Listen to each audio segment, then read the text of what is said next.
এক্সামে যখন সেই স্ট্রিক্ট ম্যাম গার্ড পড়ে। Pin drop silence. সবার কাছে ট্যাব মোবাইল যা যা আছে সব ব্যাগে ভরে এখানে জমা করে যাও, ফাস্ট ফাস্ট। এই যে ফোর্থ বেঞ্চ, একই বেঞ্চে তিনজন কেন?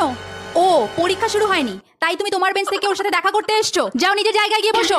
এই লাস্ট বেঞ্চ, শোনো, দরজাটা বন্ধ করো, লাইট জ্বেলে নাও। কোয়েশ্চেন পেপার দেওয়ার পর যেন আমি আর একটাও আওয়াজ না শুনি। সবাই লিখতে স্টার্ট করে দেবে।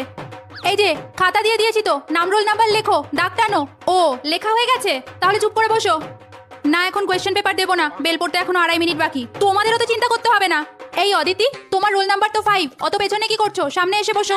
এই টিনা, থার্ড বেঞ্চে তো জায়গা আছে, তুমি লাস্ট বেঞ্চে বসেছো কেন? থার্ড বেঞ্চে এসে বসো। সারাক্ষণ শুধু চিট করার চিন্তা। কারো কাছে স্মার্ট ওয়াচ, পেন্সিল বক্স বা অন্য কিছু নেই তো? থাকলে এক্ষুনি জমা করে যাও। এক্সাম চলাকালীন যদি কারো কাছে কিছু পাই আমি কিন্তু খাতা ক্যান্সেল করে দেবো। এই বেল পড়ে গেছে, চলো কোয়েশ্চেন পেপার দেবো। এই আর সবাই শোনো, ফাইনাল বেল পড়ার 5 মিনিট আগে কিন্তু খাতা নিয়ে নেবো। চলো চলো তাড়াতাড়ি করে করো, আর কেউ চিট করবে না বলে দিচ্ছি। লাস্ট বেঞ্চ, মাথার পেছনেও চোখ আছে আমার।